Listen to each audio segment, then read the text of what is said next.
Bonjour à tous et bienvenue sur la pause RH. Pour ceux qui me rejoignent ici pour la première fois, je me présente, je m'appelle Sabrina, je suis une ancienne RH et sur cette chaîne, je vous partage ma vie d'expatriée et tout ce que je sais du monde du recrutement. Alors installe-toi avec un bon petit café puis abonne-toi pour ne rien manquer. Alors, on continue enfin notre série Quelle province choisir au Canada et aujourd'hui, on va parler de l'Ontario qui est la province collée à celle du Québec et qui abrite la capitale du Canada, Ottawa. Enfin, moitié-moitié puisque Ottawa est à cheval entre l'Ontario et le Québec pour démontrer le partage national entre le français et l'anglais. Et on va garder le même principe qu'avec la partie 1 sur le Québec, sauf que cette fois-ci, je vais essayer d'être un peu plus détaillée. Je t'invite à aller te balader dans la chaîne et regarder mes anciennes vidéos où je parle du Québec. J'en ai fait 3, c'est des petites vignettes bleues pour avoir un peu plus d'informations détaillées sur la province si ça t'intéresse.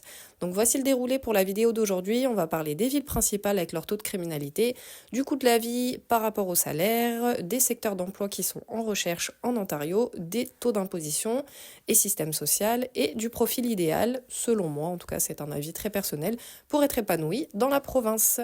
Et je précise encore une fois que je suis une maman fatiguée avec 2 enfants en bas âge, toute seule à la maison toute la journée, donc j'essaye tant bien que mal de faire des petites vidéos informatives sur le peu de temps libre que j'ai.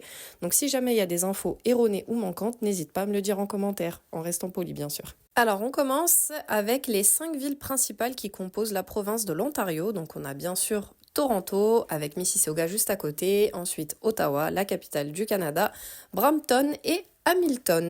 Ensuite, concernant le taux de criminalité, il faut savoir qu'il est quand même assez élevé en Ontario, particulièrement dans toutes ces grandes villes, à part pour Ottawa, qui a un des taux de criminalité les plus bas du Canada. Mais sinon, malheureusement, il faut savoir que ça reste quand même des villes avec beaucoup de cas de vol, de cambriolage, d'agressions diverses. Donc comme à Montréal et partout au Canada, il faut savoir que les taux de criminalité sont en forte hausse depuis le post-Covid. Et c'est vrai que le Canada parfait, où tu risquais jamais rien, est un petit peu bien loin maintenant dans les analogies de l'histoire. Malheureusement, maintenant, dans la plupart des grandes villes au Canada, il faut quand même être assez vigilant, surtout quand on est une femme, car à Toronto, attention, il y a eu une grosse hausse de viols signalés dans cette ville. Donc vraiment faire attention, c'est pas particulièrement sécuritaire, on va dire, par rapport à ce qui était connu du Canada à la base. Alors, on passe à la section rapport entre le coût de la vie et les salaires. Il faut savoir qu'ici au Canada, chaque province fixe son salaire minimum. Et en Ontario, c'est fixé à 17,60 $ par heure. Donc pour un 40 heures semaine, ça revient environ à 36 600 $ par année, ce qui donne autour de 2 600 $ net de revenus par mois. Donc comparé au coût de la vie dans les grandes villes, c'est quand même assez bas. C'est certain que ça va être très très difficile de vivre correctement avec un salaire minimum en Ontario si vous êtes seul. Les loyers moyens dans la province, surtout dans les grandes villes qu'on a citées au début, démarrent souvent autour de 1 500 $ minimum pour un appartement, une chambre. Donc il faut savoir que la plupart des gens célibataires qui n'ont pas des hauts salaires dans ces grandes villes, souvent vivent en colocation.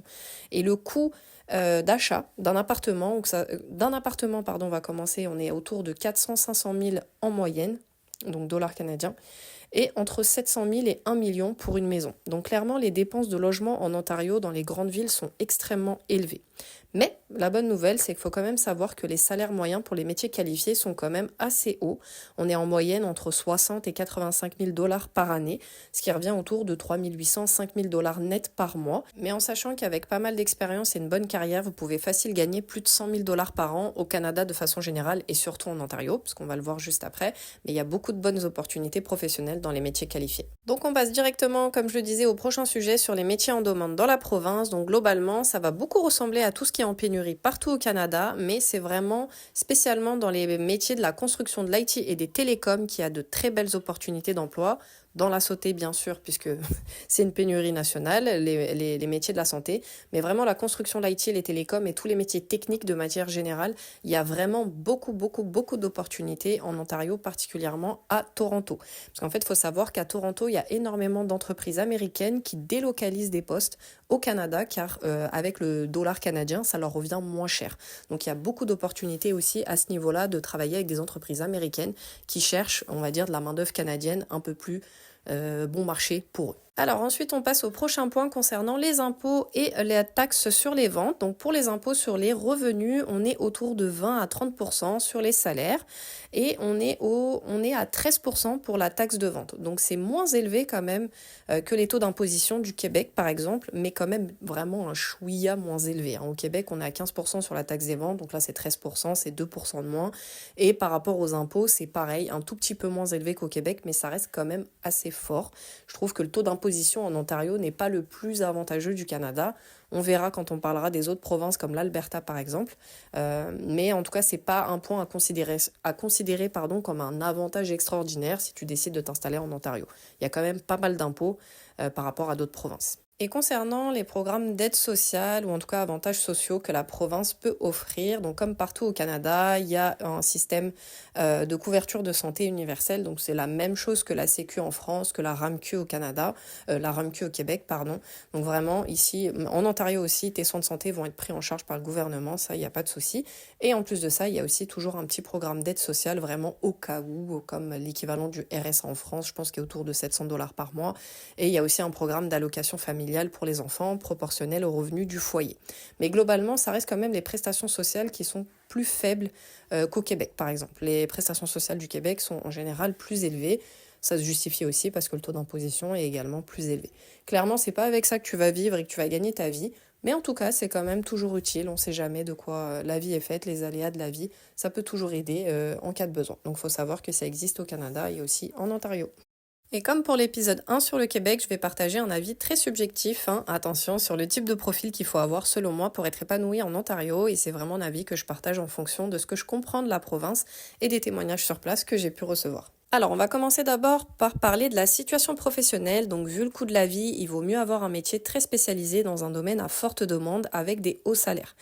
Comme tu l'as vu, vraiment, c'est pas donné de vivre en Ontario, surtout dans les grandes villes.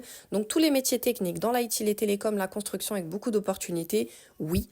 Mais moi, je déconseille à quelqu'un qui a un métier avec un salaire minimum ou faible de s'installer en Ontario, car tout coûte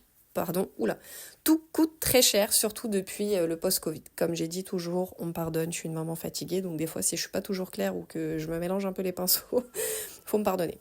Ensuite, on passe à la situation familiale où, contrairement au Québec, moi je trouve que l'Ontario, c'est quand même assez dynamique avec des grands centres urbains. C'est peut-être plus adapté à des personnes célibataires ou sans enfants que à des familles. Moi je trouve que c'est une super province si t'aimes les grandes villes dynamiques avec beaucoup d'activités, une ambiance un peu carriériste à la New York, on va dire. Dans des grandes villes comme Toronto, il y a énormément aussi d'immigrants, c'est très multiculturel, il y a beaucoup de nationalités différentes qui vivent en harmonie les unes avec les autres. Là-bas, tu vas vraiment retrouver la mentalité anglophone, contrairement au Québec par exemple. Donc souvent là-bas, les gens vont être moins dérangés par les différences de culture, les différences de religion. En tout cas, au sein du gouvernement, c'est sûr que ça fait pas débat.